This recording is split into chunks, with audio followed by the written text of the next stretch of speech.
Hi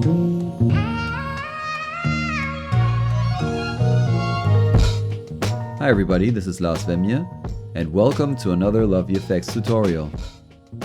In this video I'm going to talk about how you can set up your own mini render farm at home with Deadline and Nuke. Keep in mind that this is not a step-by-step tutorial, but an overview of how I created my own tiny render farm. If you want to have a video chat with me, get access to reduced Nuke scripts of some of my tutorial projects, and get access to my Patreon feed, you can become a gold supporter of my Patreon page. I'll leave the link to it in the description of this video. During the production of my drop zone tutorial, especially during the compositing stage, I hated waiting for the renders of my pre-comps, which sometimes could take a few hours. And that was always precious time that I would have liked to use to comp. Whenever you are working in Nuke, pre-renders or pre-comps are essential to speed up your iterative workflow and to make working with big Nuke scripts more manageable. Since every Nuke X license allows you to use 2 render nodes, I started to think about how cool it would be to have my own tiny render farm that I could use to render my pre-comps in Nuke.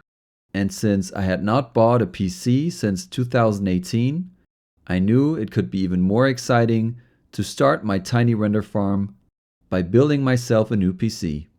This was before the RAM prices started to go up.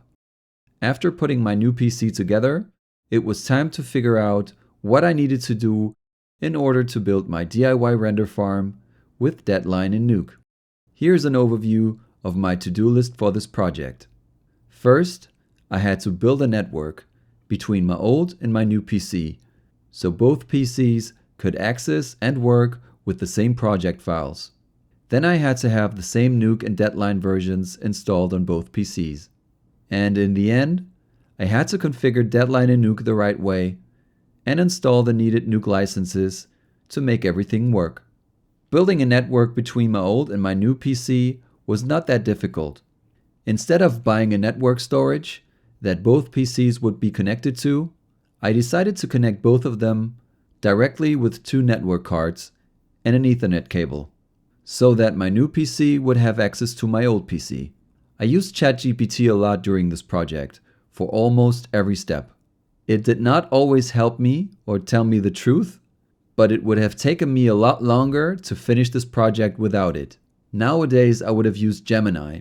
In my experience, most of the times, it's just more accurate than ChatGPT.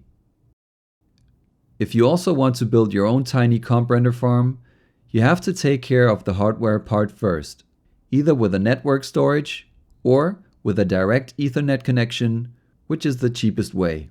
To directly connect both of your PCs, they should be connected to the same subnetwork and have static IP addresses that are in the same range and differ only by the last numbers, making it easy for them to find each other on the local network. But don't forget to check and verify that both of your PCs have read and write permissions for the shared hard drives and folders that you want to work with.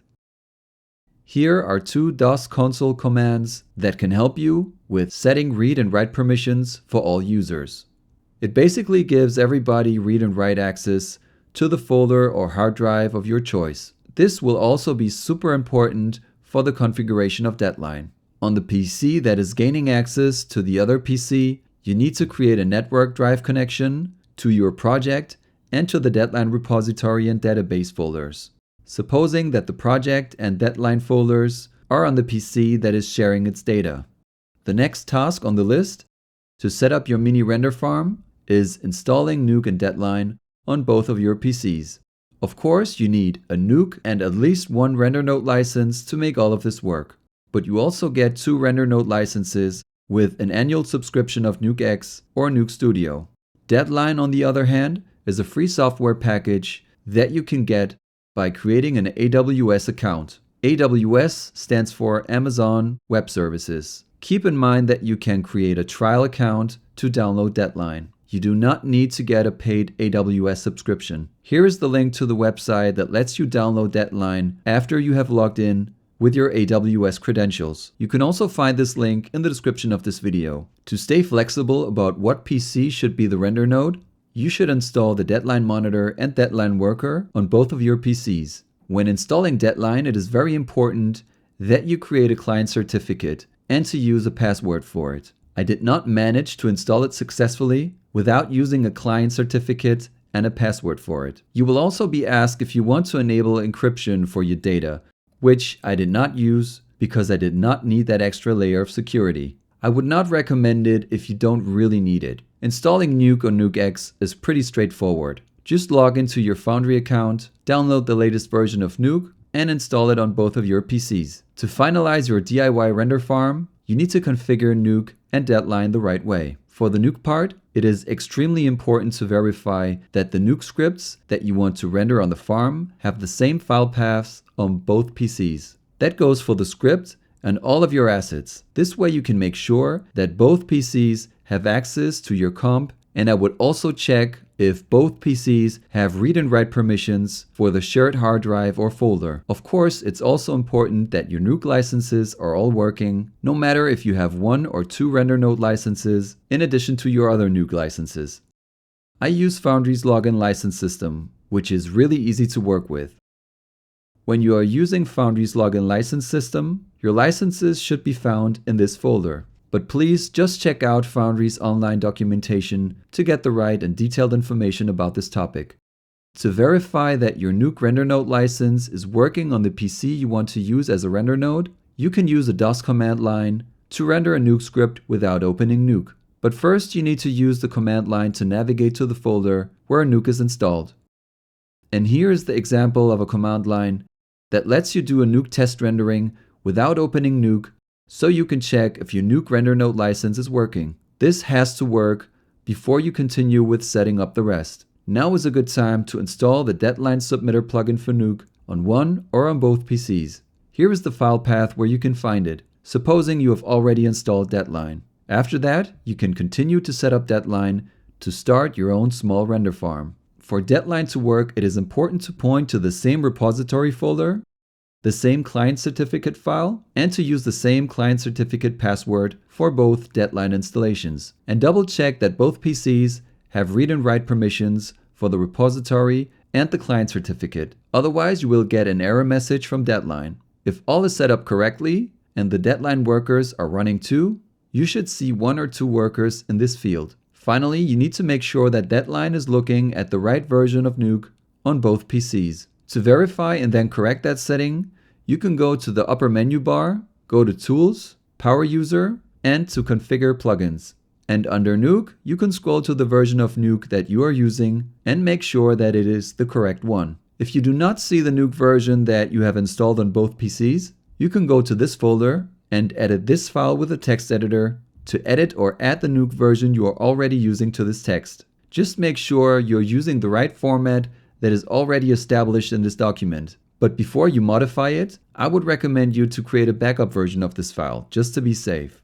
Now it is finally time to test if your DIY render farm is working. So make sure that both PCs are connected to each other, that the Deadline worker is running on your render node PC, and that the Deadline monitor is running on the PC that is running Nuke. Now in Nuke, open the script you want to render on the farm, select your right node, go to the ThinkBox drop-down menu, click on Submit Nuke to Deadline, and click on OK if the submission settings are all good.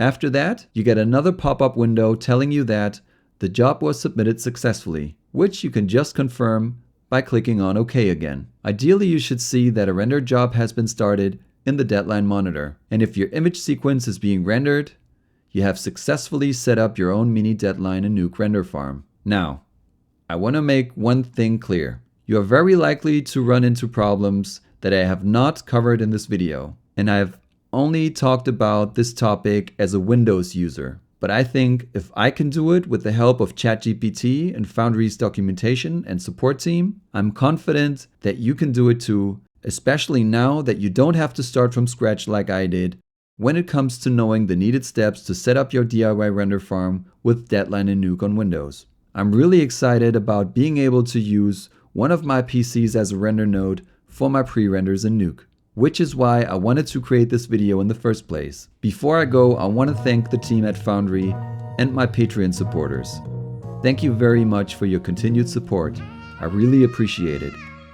And don't forget, if you want to have a video chat with me, get access to reduced Nuke scripts of some of my tutorial projects, and get access to my Patreon feed, you can become a gold supporter of my Patreon page. I'll leave the link to it in the description of this video. Alright, that was it for this LoveVFX tutorial. If you want to see more of these videos, don't forget to subscribe. And if you have any questions, feel free to post them in the comments. Again, this is LoveVFX. Thanks for watching, and goodbye everybody.